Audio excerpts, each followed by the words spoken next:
When barbarians come into your homeland and steal your women and rape your women, you have to go and humiliate their soldiers and bring your women back. And so I think that this is a very important moment, and it's showing us what we're going to be seeing from the Trump administration in terms of a new foreign policy. That is what they are. That's what I'm looking forward to in the next administration. Is that really the tenor of the conversation, Batya? Barbarians enter your homeland and rape your women? Yeah, okay, out of interest, okay. Hang on, please, everybody. Ahmed, I'm very curious. I'm very curious, Ahmed.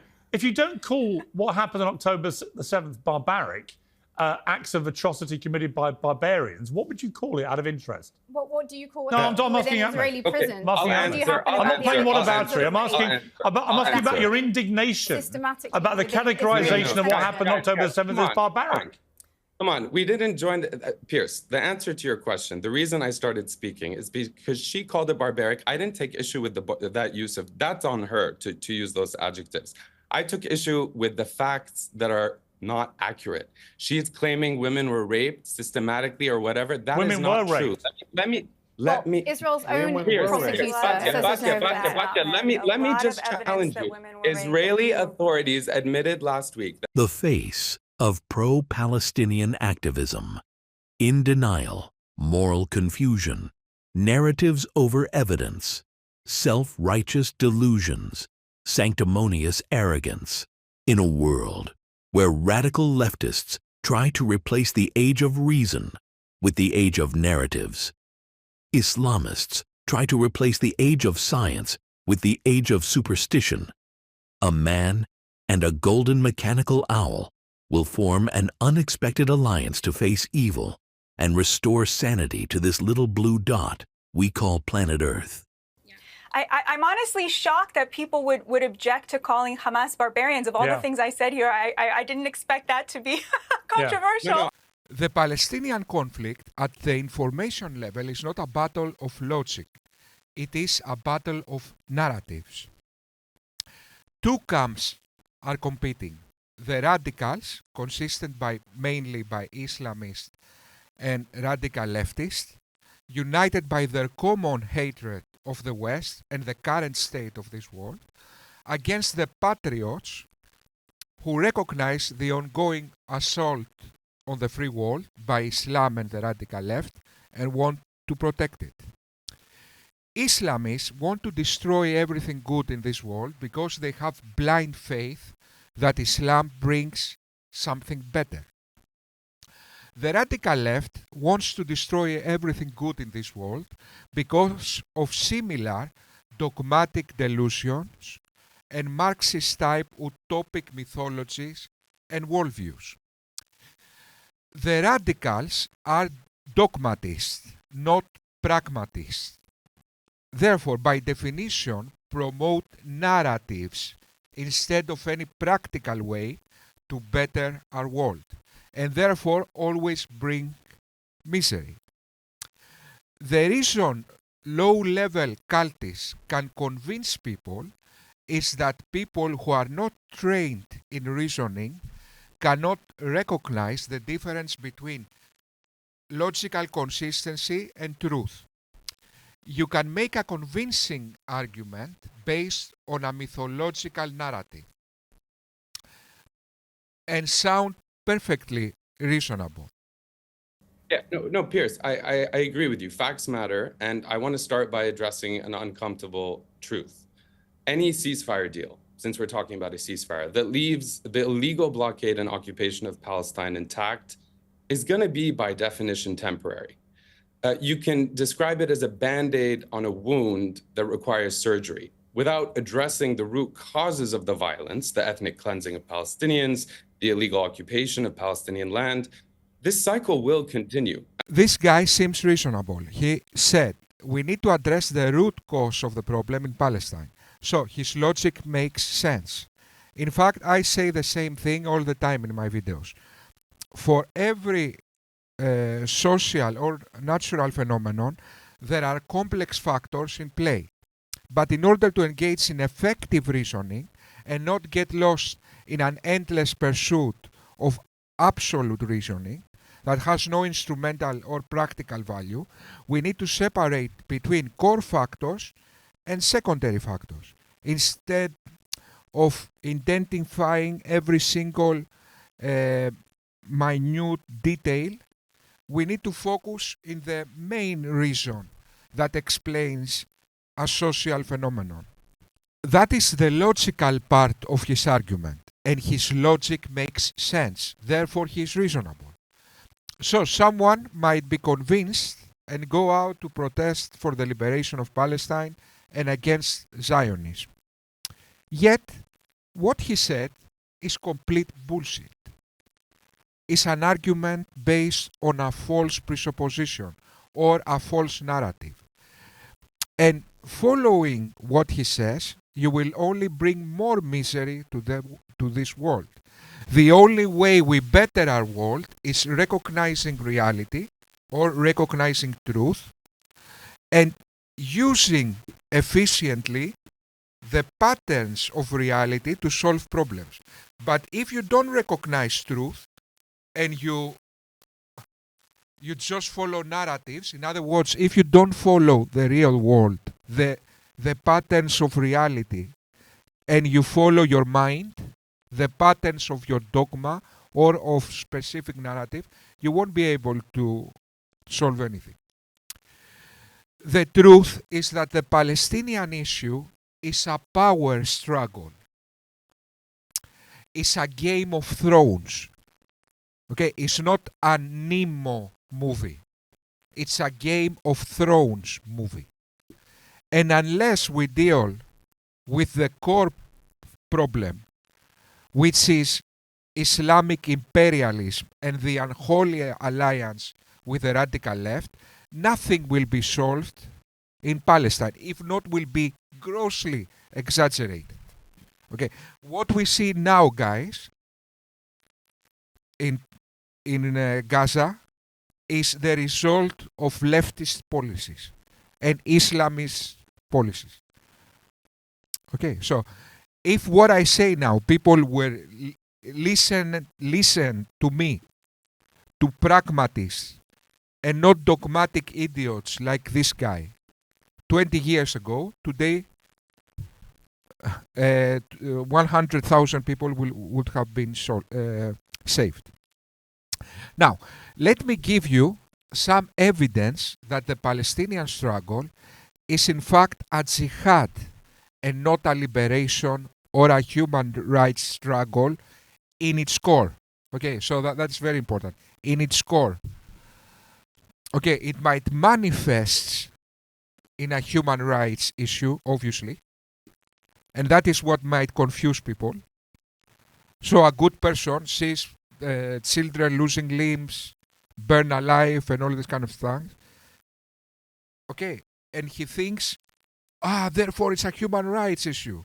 If only if Zionists stop attacking, therefore we'll solve the human rights. So everyone agrees about the problem.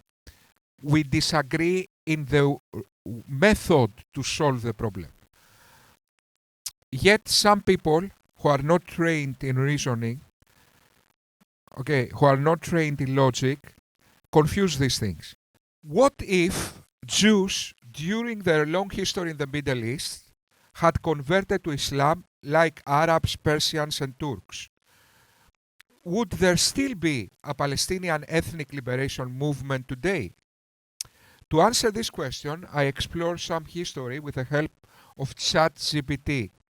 My first question to ChatGPT is, was there a Palestinian ethnic liberation movement under the Ottomans? So let's see what it answers.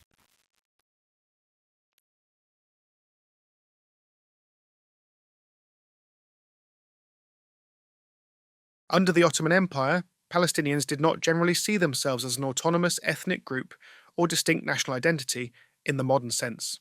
Instead, their identity was shaped by a combination of local, religious, and regional affiliations. Here's an explanation of why this was the case and how identities were conceptualized in Ottoman Palestine. The Ottoman Empire was a multi-ethnic, multi-religious state, and its subjects were categorized primarily by religion rather than ethnicity or national identity. Muslims, Christians, and Jews were grouped under the millet system, which granted religious communities a degree of autonomy in personal and communal matters. Most Muslim Palestinians saw themselves as part of the larger Ummah, Islamic community, and loyal subjects of the Ottoman Sultan Caliph, particularly as Palestine was considered a religiously significant territory, including Jerusalem and other holy sites. People identified with their towns, villages, or regions rather than a broader Palestinian identity. For example, someone might identify as being from Nablus, Hebron, or Gaza rather than Palestinian.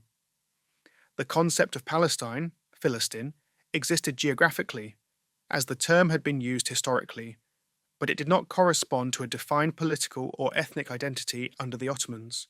During the late 19th and early 20th centuries, a growing sense of Arab cultural and political identity began to emerge in response to Ottoman centralization under the Young Turks and the rise of European imperialism in the region.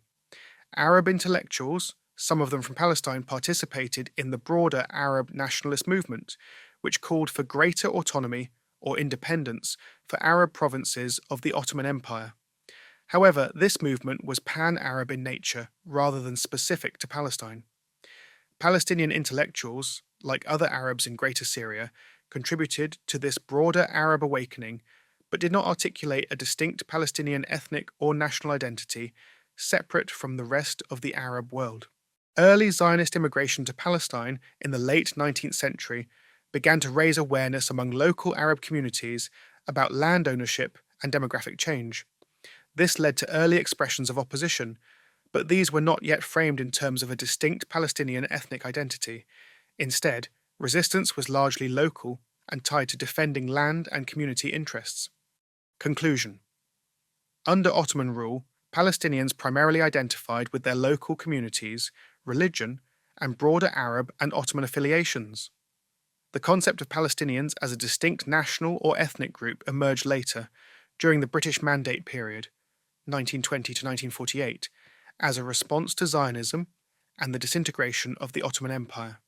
The seeds of Palestinian identity were present in the shared geography, culture, and history of the region, but these were not yet formalized into a nationalist framework during Ottoman times. Okay, so now let's acknowledge some historical facts. Fact number one, there was no Palestinian ethnic identity or a Palestinian ethnic liberation movement under the Ottomans. Fact number two, the Arab opposition to Ottoman rule started with the Young Turks movement when the Ottoman Islamic Empire was collapsing. And fact number three, Palestinian distinct ethnic identity was invented as a response to Zionism. So, my conclusion. There was no Palestinian ethnic liberation movement under the Ottomans. And even the Arab opposition to the Ottomans started when the Islamic Empire started collapsing and becoming secular with the Young Turks and Ataturk. Okay, so that is the conclusion.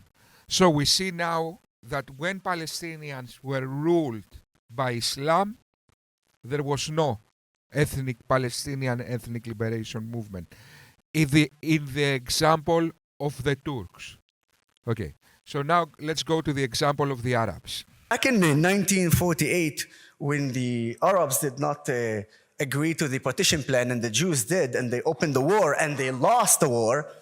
They lost the war, but you know what? They kept the West Bank and they kept Gaza. Do you know who actually ruled Gaza between 48 to 67 and who ruled the West Bank between 48 to 67? No, not Israel. It was Egypt in Gaza and it was Jordan illegally in the West Bank. Now, here's a question, rhetorical one, because I really don't care about your answer. From 48 to 67, you as an Egyptian, You should know that Egypt controlled Gaza, yet they never offered a state to the Palestinians to take, which right now they are actually fighting for. They're also fighting for the West Bank. They're fighting for borders of 67. That's at least what the Palestinian Authority wants. Conclusion. When Arabs ruled Palestine under Islam, there was no a Palestinian ethnic liberation movement. How about Persians? Persians historically converted to Islam, but a different sect. They are Shias. And guess what? After the Jews, the second most persecuted group that is not accepted in the Middle East is Iran, the Shias. So the historic evidence is clear. If Jews in their long history in the Middle East had converted to Islam, there would have not been a Palestinian ethnic liberation movement today. Now, the people behind 710 and the Palestinian struggle, guess what? Are not liberals. These are not the people who orchestrated 710. Guess what? They are not the so-called poster boys. We're here! I call them poster boys. In other words, the Palestinian ambassador in the UK or the Palestinian representative in the UN or this kind of people. These are not the people behind 710 or the Palestinian struggle. Who are in fact behind 710 and the Palestinian struggle? Are Muslim Brotherhood types and Islamic revolutionary types from Iran. Are these people libertarian? No, they aren't. The complete opposite. Are these people care about the ethnic liberation of Palestine? These are Islamists. To whoever doesn't know, in Islam there are no borders. They don't believe in ethnic separations. So it's kind of unlikely they want the Palestinian ethnicity. They don't care about ethnicities. They are a single ummah. Okay, so the people who are actually behind 710 and the Palestinian struggle are classic, the most classical Islamic imperialist types. Now, hear these people. Who did 710? Hamas did 710. What is the ideology of Hamas? Let me think. Yeah, it's like the liberal ideology. They want to protect human rights, and they want the liberation of Palestine because they want to make an ethnos and live in the community of ethnicities. Is that the ideology of the Muslim Brotherhood? The Muslim Brotherhood is the organization that made Al-Qaeda, and from Al-Qaeda came ISIS. This is the same organization that made Hamas. Can we therefore say that Al-Qaeda and ISIS are libertarians and human rights activists? That is insane. So, the Muslim Brotherhood has a specific ideology that came from somebody in Egypt called Hussein al-Banna, I think, who saw the Western influence to his country in the 70s or in the 60s. Okay, in the 70s, in the 60s, guys, Western culture was completely dominating the Muslim world. If you went to Afghanistan in the 60s, women were wearing skirts, mini skirts. People were wearing kambana trousers. in Afghanistan in the 60s. So there was some point in this world, guys, that the West completely dominated the Muslim world, culturally and militarily. Okay, so some people who were Islamic fundamentalists saw this domination and saw that the West is almost erasing Islam completely, which was the truth. Islam at this point was completely forgotten. Even what was his name? Nasser. Even Nasser, who attacked Israel the first time, he did that for Arab nationalism. People were saying about the Islamic burqas and face covering, and he was making fun of them. Okay, so nobody remembered Islam. Before Osama bin Laden did 9/11, Islam was ready to extinct. Okay, in that levels from this world. How can Islam compete with rock and roll, 60s, Coca-Cola, McDonald's, okay, all the new products for the women and all this kind of thing. So Islam had no chance. So some Islamists, like Bin Laden, Muslim Brotherhood types, came together, sat in a table and said, okay, how can we bring back to the Muslim world its Islamic identity? Okay, can we compete with Western culture directly? No, we can't. How can you compete with Levi's, McDonald's, rock and roll, Beatles? How can you cannot compete with that. Can we compete with the West militarily? No, we cannot. So what we'll do is we will do Islamic terrorism. What is the definition of terrorism? Terrorism is broadcasting terror for political change. So the method of Islamic terrorism is very simple. Leftist and Marxist, okay, they will tell you that Islamic terrorism is because they feel they are oppressed and they have grievances and they lash out, and that's why they feel suffering and they lash out against the West because they are oppressed. Complete bullshit. Okay. What is the definition of Islamic terrorism and how it works? So, you make an attack on civilians, the most heinous attack imaginable. Okay, you put a bomb with nails in a playground. By that, you broadcast fear and you create some kind of shock effect. This shock effect, psychological, social shock effect, has two or more results. The first result is you force now the West to react against the Muslim world.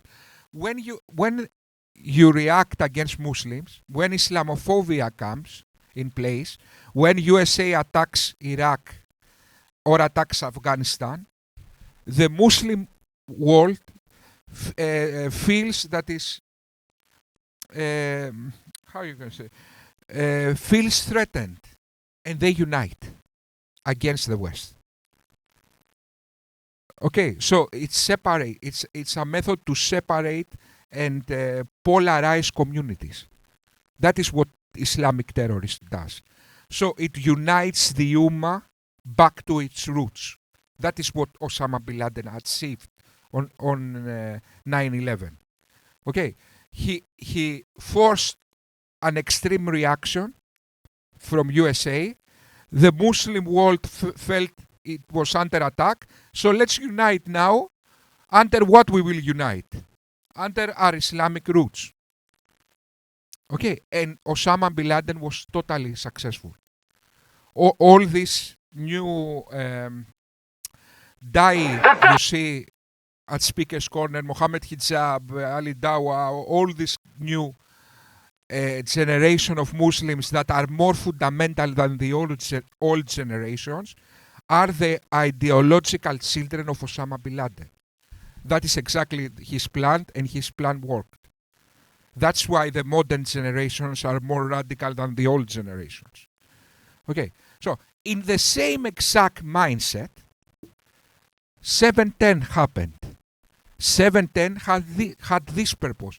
The people who did 7/10, they didn't thought, yes, we will go and we'll defeat Israel and USA because we have 5 AK-47 and a rocket launcher.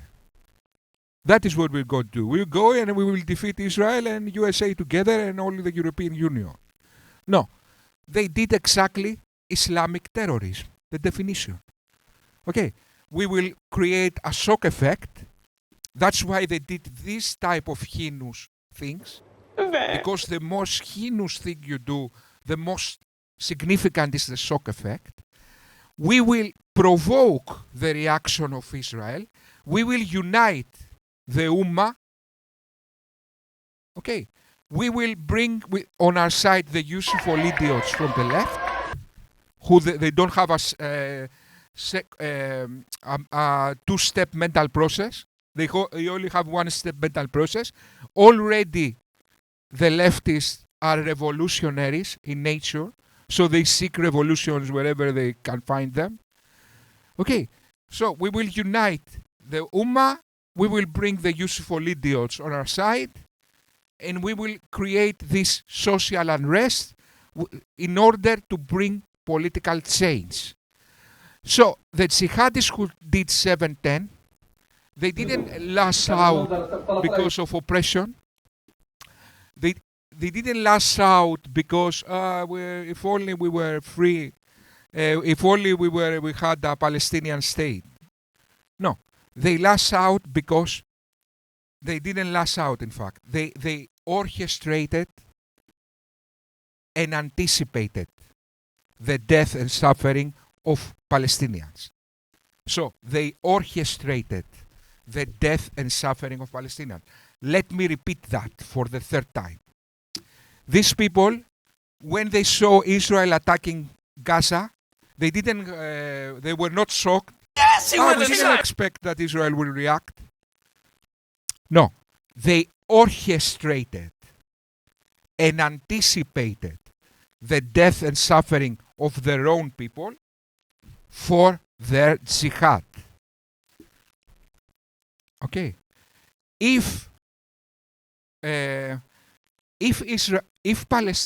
Arabs in Israel accepted Israel, they would have more human rights than any other Arab country in the Middle East. That we have examples that proves that. The people in Israel, the Arabs in Israel that accept and love the country of Israel have more rights than any Arab in the Middle East. So it was never about human rights. It's about Islamists don't like to be ruled by the Jews. Because they are racist? No, for very simple reasons. 2 main reasons. The one reason is that Israel is at the center of the caliphate. So if you see the map, it's the caliphate all together, and in the center it's Israel. So unless you get rid of Israel, you cannot unite the caliphate. So that is the one reason. The second reason is ideological. In Islamic mythological narratives, Muhammad will expel the Jews from the Middle East. Okay, and Jews will, Muslims will dominate. So the fact that Jews are in the center of the Muslim world and they dominate doesn't fit with their mythology. So it proves their mythology wrong. Their apocalyptic narratives doesn't work with Jews being dominant. Okay, that's the second, and there is also a third reason. This is the Holy Land. Okay, this is the place where the Crusades happened. So it's very important for this kind of fundamentalists to not have Jews ruling the Holy Land. So that is the core of the issue. The rest that you see, the suffering is orchestrated. The liberation issue is because there are security measures. The wall is there to protect Jews from terrorists.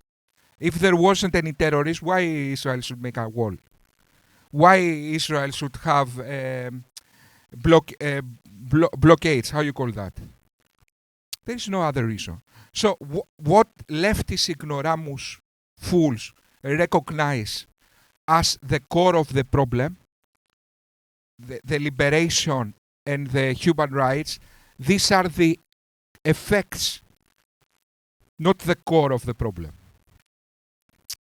Thank you very much.